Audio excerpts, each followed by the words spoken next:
ಹರ್ಷದ್, ಯಾವ ಮಟ್ಟಿಗೆ ಅಂದರೆ ಉತ್ತರ ಬಿಹಾರದಲ್ಲಿ ಕೂಚ್ ಬಿಹಾರ್, ಪಶ್ಚಿಮ ಬಂಗಾಳ, ಉತ್ತರ ಬಂಗಾಳದಲ್ಲಿ 9 ಕ್ಷೇತ್ರಗಳಲ್ಲಿ ಬಿಜೆಪಿ ಮುನ್ನಡೆ ಇದೆ.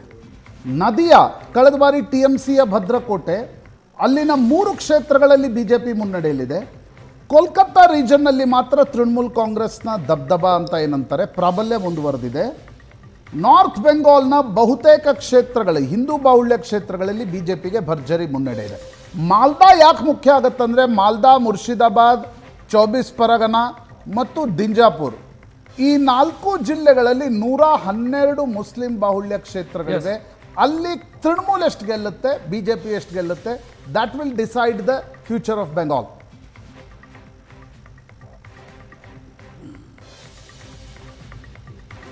ಕೇರಳವೂ ಕೂಡ ಒಂದು ಇಂಟ್ರೆಸ್ಟಿಂಗ್ ಟರ್ನ್ ಅನ್ನು ತೆಗೆದುಕೊಳ್ಳುವಂತ ಮುನ್ಸೂಚನೆ ಕಾಣ್ತಾ ಇದೆ. ಸಮಬಲದ ಹೋರಾಟ.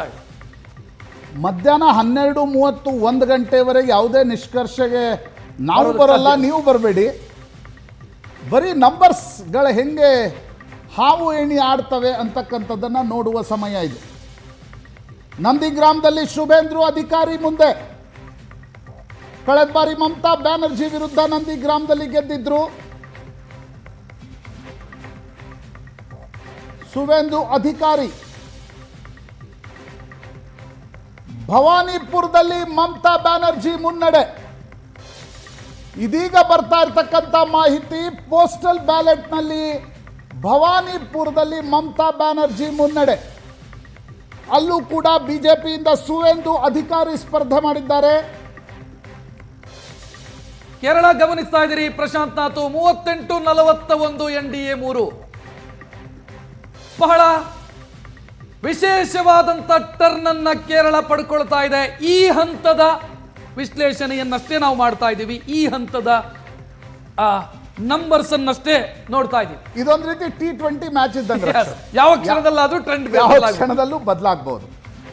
NDAನ 3 ಕ್ಷೇತ್ರಗಳ ಯಾವುವು ಅನ್ನುವ ಮಾಹಿತಿಯನ್ನು ಕೊಡ್ತೀವಿ ಕೆಲವೇ ಕ್ಷಣದಲ್ಲಿ. ಕೇರಳದಲ್ಲಿ ಅಸ್ಸಾಂ ಅಂತೂ ನೋಡ್ತಾ ಇದ್ದೀರಿ 47ರ ವ್ಯತ್ಯಾಸ ಇದೆ. 47ರ ವ್ಯತ್ಯಾಸ. ಈಗ TMC 50ಕ್ಕೂ ಹೆಚ್ಚು ಕ್ಷೇತ್ರಗಳಲ್ಲಿ ಮುನ್ನಡೆಯನ್ನು ಸಾಧಿಸ್ತಾ ಇದೆ. 53-57 ನೋಡ್ತಾ ಇದ್ದೀರಿ ನಂಬರು. TMC ಮತ್ತು ಬಿಜೆಪಿಯ ಮಧ್ಯೆ ಇರುವಂತಹ ಪೈಪೋಟಿ ಈ ಹಂತಕ್ಕೆ 53-57. 29-16 ತಮಿಳುನಾಡಲ್ಲಿ ಈ ಹಂತದಲ್ಲಿ 2 ವಿಜಯ್. ಎಸ್, ಕೇರಳ ಬಹಳ 43-44. ಇಲ್ಲಿ ನೀವು ಗಮನಿಸಬಹುದು, ಸಿಎಂ ಸ್ಟಾಲಿನ್ ಮುನ್ನಡೆಯನ್ನು ಸಾಧಿಸ್ತಾ ಇದ್ದಾರೆ ಅನ್ನುವಂಥ ಮಾಹಿತಿ ಲಭ್ಯ ಆಗ್ತಾ ಇದೆ. ಕೊಳತ್ತೂರು ಕ್ಷೇತ್ರದಲ್ಲಿ ಸಿಎಂ ಸ್ಟಾಲಿನ್ ಮುನ್ನಡೆಯನ್ನು ಸಾಧಿಸ್ತಾ ಇದ್ದಾರೆ. ಪೆರಂಬೂರ್ನಲ್ಲಿ ನಟ ವಿಜಯ್ ಮುನ್ನಡೆಯನ್ನು ಸಾಧಿಸ್ತಾ ಇದ್ದಾರೆ. ಸಿಎಂ ಸ್ಟಾಲಿನ್ ಮುನ್ನಡೆಯನ್ನು ಸಾಧಿಸಿದರೆ ಕೊಳತ್ತೂರಿನಲ್ಲಿ, ಪೆರಂಬೂರಲ್ಲಿ ವಿಜಯ್ ಮುನ್ನಡೆಯನ್ನು ಸಾಧಿಸ್ತಾ ಇದ್ದಾರೆ. ಅಸ್ಸಾಂನಲ್ಲಿ ಆರಂಭದಲ್ಲೇ ಗೋಚರಿಸ್ತಾ ಇರುವಂತಹ ಟ್ರೆಂಡ್ ಬಿಜೆಪಿಯ ಪರವಾಗಿ. ಬಿಜೆಪಿ ಸೈಡ್ ಟ್ರೆಂಡ್ ಕಾಣಿಸ್ತಾ ಇದೆ ಅಸ್ಸಾಂನಲ್ಲಿ. ಕರ್ನಾಟಕದಿಂದ DK ಶಿವಕುಮಾರ್ ಅವರಲ್ಲಿ ಇನ್ಚಾರ್ಜ್ ಆಗಿ ಕೆಲಸ ಮಾಡಿದರು. ಗ್ಯಾರಂಟಿ ಯೋಜನೆಗಳನ್ನು ಘೋಷಿಸಲಾಯಿತು. ಬಟ್ ಅಸ್ಸಾಂನಲ್ಲಿ ಅಂತ ದೊಡ್ಡ ಬದಲಾವಣೆಯ ಮುನ್ಸೂಚನೆ ಕಾಣ್ತಾ ಇಲ್ಲ. 45-45 ಕೇರಳ, 45-45.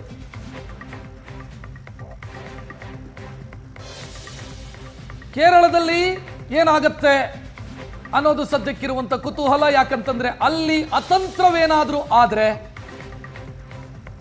ಕೇರಳದಲ್ಲಿ ಅತಂತ್ರ ಆಯಿತು ಅಂತಂದ್ರೆ ಸರ್ಕಾರ ಹೆಂಗ್ ರಚನೆ ಮಾಡುದು, ಯಾರ್ಯಾರ ಜೊತೆ ಕೈ ಜೋಡಿಸೋದಕ್ಕೆ ಸಾಧ್ಯ? ಬಿಜೆಪಿ ಒಂದು 5 ಸೀಟ್ ಬಂತು, ಅತಂತ್ರ ಬಂತು ಅಂತ ಅನ್ಕೊಳ್ಳೋಣ. ಲೆಫ್ಟ್ ಪಕ್ಷಗಳು, ಎಡ ಪಕ್ಷಗಳು ಬಿಜೆಪಿ ಜೊತೆ ಮೈತ್ರಿ ಮಾಡಿಕೊಳ್ಳೋದಕ್ಕೆ ಸಾಧ್ಯ ಇಲ್ಲ. ಕಾಂಗ್ರೆಸ್ ಬಿಜೆಪಿ ಜೊತೆ ಮೈತ್ರಿ ಮಾಡಿಕೊಳ್ಳೋಕೆ ಸಾಧ್ಯ ಇಲ್ಲ. ಕೇರಳ ಒಂದು ವೇಳೆ ಅತಂತ್ರ ಬಂದ್ರೆ ವಿಚಿತ್ರ ಸಿಚುವೇಶನ್ ಅಲ್ಲಿ ಸೃಷ್ಟಿಯಾಗುತ್ತೆ. ಬಿಜೆಪಿ ಹೆಚ್ಚು ಸೀಟನ್ನು ಗಳಿಸಿ ಅತಂತ್ರ ವಿಧಾನಸಭೆ ಏನಾದರೂ ಬಂದುಬಿಟ್ರೆ ಸೈದ್ಧಾಂತಿಕವಾಗಿ ಬಿಜೆಪಿ ಜೊತೆ ಯಾರೂ ಕೈ ಜೋಡಿಸಲ್ಲ. ಅಲ್ಲಿ 2 ಮೈತ್ರಿಕೂಟಗಳು, ವಿಚಿತ್ರ ಆಗತ್ತೆ ಆಗ ಸ್ಥಿತಿ. ಈ ಹಂತದಲ್ಲಿ ನೋಡ್ತಾ ಇದ್ರೆ ಸಮಬಲದ ಪೈಪೋಟಿ ಕೇರಳದಲ್ಲಿ.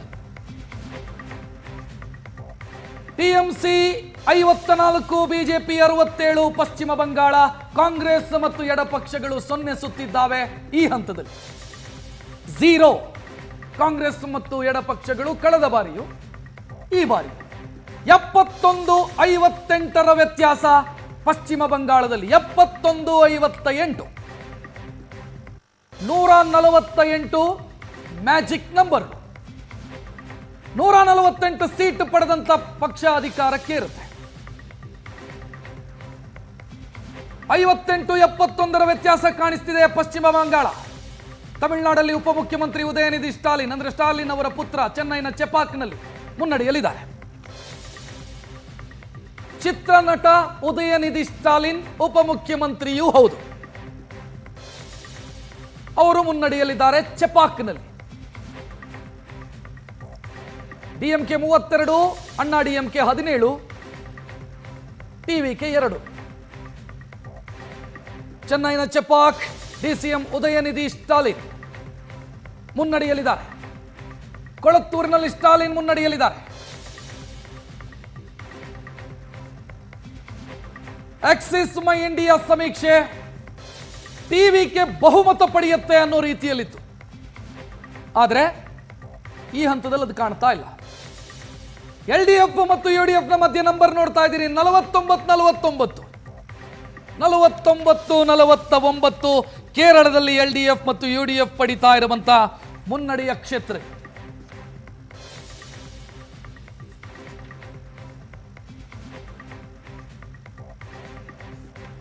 ನಂಬರ್ಸ್ ಯಾವ ಕ್ಷಣದಲ್ಲಾದರೂ ಬದಲಾಗಬಹುದು ಯಾವ ಕ್ಷಣದಲ್ಲಾದರೂ ಕೂಡ ಬದಲಾಗುವಂತ ಸಾಧ್ಯತೆ ಇರುವಂತ ಎಲೆಕ್ಷನ್ ಇದು ಈಗ ನೋಡ್ತಾ ಇದ್ದೀರಿ 49-49 ಎನ್ಡಿಎ 0 ಅದರ್ಸ್ 1ರಲ್ಲಿ ಮುನ್ನಡೆಯಲಿದೆ ಕೇರಳ ಅಸ್ಸಾಂನಲ್ಲಿ ದೊಡ್ಡ